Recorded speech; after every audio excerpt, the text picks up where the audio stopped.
Question को अगर उसकी लैंग्वेज चेंज करके पूछ लिया जाता है तो बहुत सारे स्टूडेंट्स जो होते हैं उसको आंसर करने में फेल हो जाते हैं। आप ये बताइए एमएचएस जो है वो बाकी स्कूल पैटर्न से अलग क्या है? प्री फाउंडेशन हर तरह के स्टूडेंट के लिए बढ़िया होता है और आजकल के जो पेरेंट्स होते हैं वो काफ़ी अंडरस्टैंडिंग होते हैं। उनमें मोस्ट ऑफ द केसेस में बच्चे का जो इंटरेस्ट होता है ना वही सुपीरियर होता है।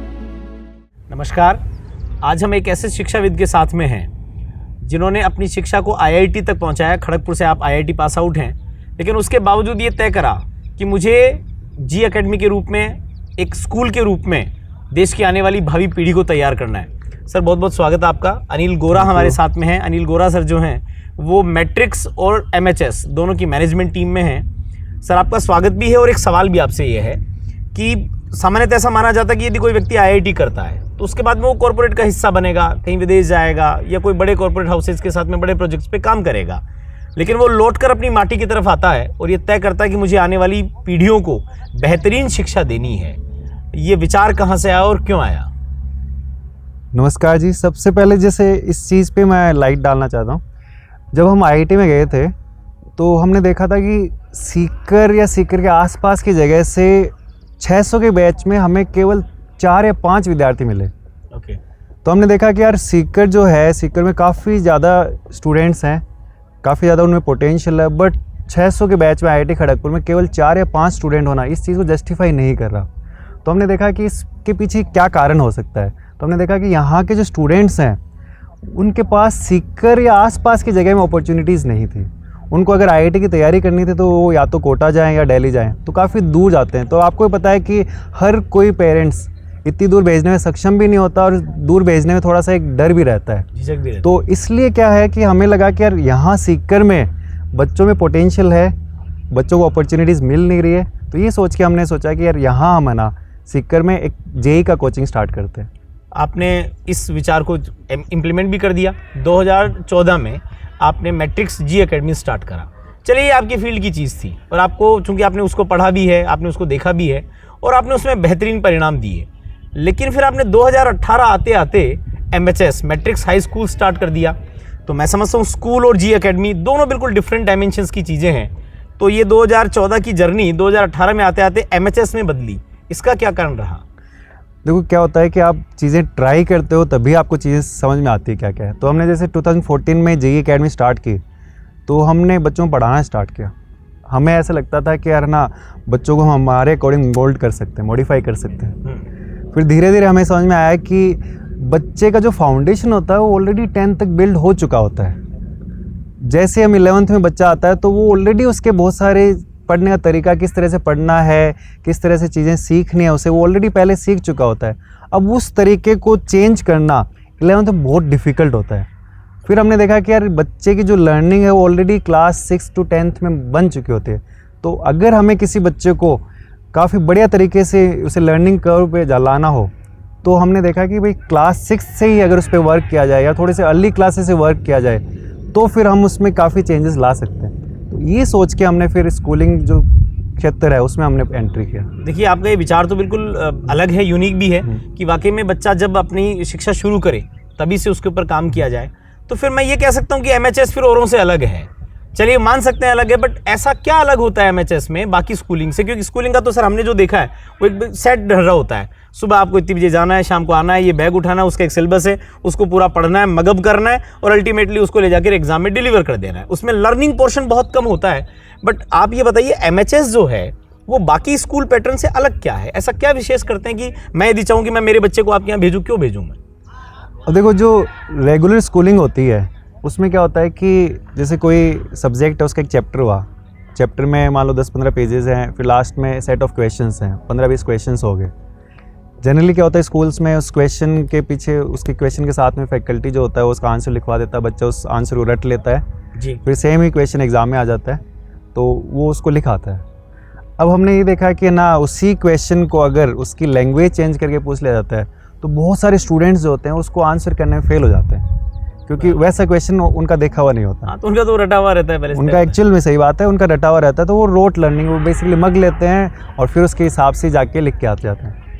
अब यहाँ हमने देखा कि भाई आपको अगर कॉम्पिटिटिव एग्ज़ाम्स में बच्चे को सक्सेसफुल करवाना है, आप चाहते हो कि उसकी रैंक बढ़िया आए, उसको अच्छी कॉलेज मिले, तो उसके लिए उस कॉन्सेप्ट्स की अंडरस्टैंडिंग डेवलप होनी चाहिए। तो इसके लिए हम क्या करते हैं कि हमने जो कोर्स रूम मतलब जो क्लासरूम का करिकुलम है उसकी जो बुक्स है वो तो अलग है, इसके अलावा हमने खुद का मटेरियल डिज़ाइन कर रखा है। उसमें चैप्टर की जो भी थ्योरी है वो पढ़ा दी जाती है। उसके बाद में जो सेट ऑफ क्वेश्चंस हैं वो इस तरह के बनाए गए हैं कि जब तक उससे कॉन्सेप्ट की अंडरस्टैंडिंग नहीं डेवलप होगी तब तक उस क्वेश्चन का वो आंसर नहीं दे पाएगा। तो मजबूरी में उस बच्चे को फिर कॉन्सेप्ट सीखना पड़ता है। कई बच्चे तो क्या कॉन्सेप्ट सीखना चाहते हैं, बट कई बच्चे क्या होता है कि जो पैटर्न होता है उसी के अकॉर्डिंग चले रहते हैं। भाई उनका फाइनल टारगेट होता है स्कोर लाना। तो अब जो जनरल स्कूलिंग होती है, जो रेगुलर स्कूलिंग होती है, उसमें उन्हें पता है बच्चे को कि भाई ये क्वेश्चंस आने हैं, इनको रटना है, तो वो रट लेता है। जबकि हमारे यहाँ बच्चे को पता है कि अगर उससे स्कोर लाना है तो उससे कॉन्सेप्ट को सीखना ही पड़ेगा। तो इसलिए फिर क्या होता है कि इस तरह से जब बच्चा पढ़ना स्टार्ट करता है तो उसका जो लर्निंग कर्व है काफ़ी स्मूथ रहता है, वो काफ़ी अच्छे से चीज़ों को सीख पाता है, उन कॉन्सेप्ट्स को अप्लाई कर पाता है, और एक बार ये चीज़ कर लेता है तो फिर कॉम्पिटिटिव एग्ज़ाम्स में उसका काफ़ी अच्छा रिजल्ट आ जाता है। सर ऐसा देखा जाता है कि दुनिया की लगभग 4 अरब या उससे ज़्यादा की आबादी है और इसमें कोई व्यक्ति किसी से मैच नहीं करता, कोई किसी से मिलता नहीं। तो आपके पास आने वाले जितने भी विद्यार्थी हैं, जितने भी स्टूडेंट्स हैं, वो तो सारे अलग अलग होते हैं, सबका अलग बैकग्राउंड होता है, सबकी अलग अलग उनकी कैरेक्टरिस्टिक्स होती हैं, उनकी कैपेसिटीज़ होती हैं। फिर जो आपने एमएचएस में ये चाहते हैं कि भाई बहुत बेहतरीन अपन स्टूडेंट्स को तैयार करवाएं, तो वो जो डिफरेंट टाइप के स्टूडेंट्स होते हैं उनको आप उनकी डिफरेंट टाइप की कैपेसिटीज़, उनकी पोटेंशियल्स, इसके अकॉर्डिंग टू ही शिक्षा मिलेगी, ये कैसे इंश्योर कर पाते हैं? First of all I am very thankful कि आपने ये क्वेश्चन पूछा। मैं इस क्वेश्चन के आंसर के थ्रू एक मिसकॉन्सेप्शन जो लोगों के दिमाग में होता है उसको दूर करना चाहता हूँ। पेरेंट्स को ऐसा लगता है कि जो प्री फाउंडेशन है ये प्रोग्राम केवल उन्हीं स्टूडेंट्स के लिए सक्सेसफुल है जो डॉक्टर बनना चाहते हैं या आईआईटी में जाना चाहते हैं, इंजीनियर बनना चाहते हैं। ऐसा नहीं है, प्री फाउंडेशन हर तरह के स्टूडेंट के लिए बढ़िया होता है। हम उस चीज़ को किस तरह से इम्प्लीमेंट करते हैं कि कोई भी स्टूडेंट हमारे यहाँ अगर एडमिशन लेता है तो उस स्टूडेंट को उसकी कैपेबिलिटी के अकॉर्डिंग उसको जो पढ़ाई है, जो एजुकेशन वो डिलीवर हो। तो हमारे पास जो भी क्लासरूम है उसमें जनरली 4-5 सेक्शंस होते हैं। हम स्टूडेंट्स को 4-5 कैटेगरी से डिवाइड करते हैं। हम स्टार्टिंग जो इनिशियल होता है उसमें तो हम क्या है सारे बच्चों को एक ही प्लेटफॉर्म पे लेके पढ़ाते हैं। फिर जैसे क्लासरूम में फैकल्टी ऑब्जर्व करता है, उनके टेस्ट होते हैं, उसके हिसाब से हम ये डिसाइड करते हैं कि ये जो बच्चा है इसके लिए फ्यूचर में आफ्टर 10th उसे पीएमटी में जाना है या आईआईटी में जाना, तो उसके हिसाब से हम उनके अलग अलग कैटेगरीज में डिवाइड कर देते हैं। कुछ जो कैटेगरीज हैं, कुछ बच्चों को हम जेईई वगैरह की तैयारी करवाते हैं, कुछ बच्चों को हम एनटीएस ओलंपियाड की तैयारी करवाते हैं, कुछ बच्चों को इस तरह से पढ़ाते हैं कि वो बोर्ड्स में अच्छा स्कोर करें, कुछ बच्चों को इस तरह से पढ़ाते हैं कि भाई वो यूपीएससी जैसे एग्ज़ाम्स में अच्छा करें। तो बेसिकली जब बच्चा यहाँ एफर्ट्स लगाता है तो उसको उसकी कैपेबिलिटी के अकॉर्डिंग, उसका जो भी इंटरेस्ट है, जो उसका पोटेंशियल है, उसके अकॉर्डिंग वो परफॉर्म कर सकता है।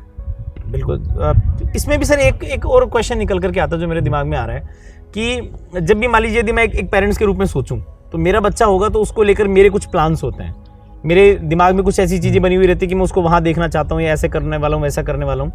और जब एक स्टूडेंट अपने आप को प्रेजेंट करता है या पढ़ाई करता है तो उसके फिर अपने प्लान्स होते हैं। तो एक कुछ पेरेंट्स के प्लान्स हो गए, कुछ स्टूडेंट के प्लान्स हो गए, और आप बहुत सारे प्लान्स पहले लेकर के बैठते हैं।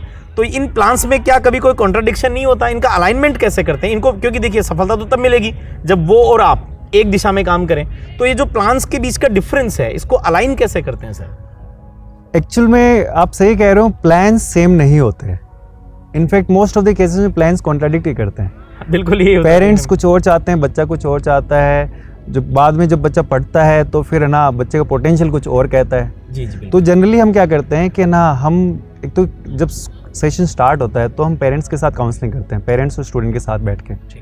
फिर उसके बाद में जैसे जैसे क्लासेस होती जाती हैं, टेस्ट होते जाते हैं, तो उस बच्चे के बारे में हमें पता चलता जाता है कि बच्चा किस और इंक्लाइंड है। कई बार क्या होता है कि बच्चा जो होता है वो आउटसाइड से इन्फ्लुएंस्ड होता है कि वो देख रहा है कि आसपास में सब कोई बायो ले रहा है तो या मैथ्स ले रहा है, तो मैं मैथ्स ही ले लूँ या बायो ले लूँ। या कई बार क्या होता है पेरेंट्स मान लो मेडिकल बैकग्राउंड के हैं, पेरेंट्स मान लो डॉक्टर हैं, तो वो चाहते हैं कि उनका बच्चा डॉक्टर बने, जबकि उस बच्चे की जो परफॉर्मेंस उससे उसको क्लियर समझ में आ रहा है, पेरेंट्स मतलब फैकल्टी को क्लियर समझ में आ रहा है कि उस बच्चे का डॉक्टर वाले फील्ड में कोई इंटरेस्ट ही नहीं है।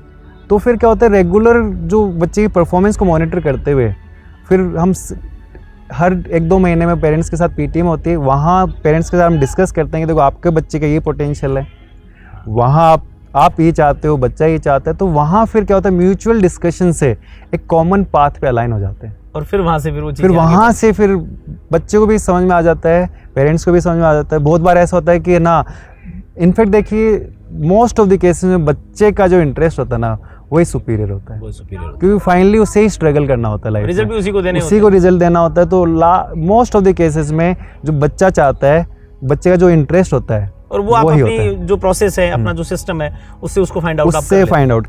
इसमें एक चीज़ ये मैं बताना चाहता हूँ कि जब कोर्स मतलब सेशन स्टार्ट होता है तो बच्चे का इंटरेस्ट अलग होता है।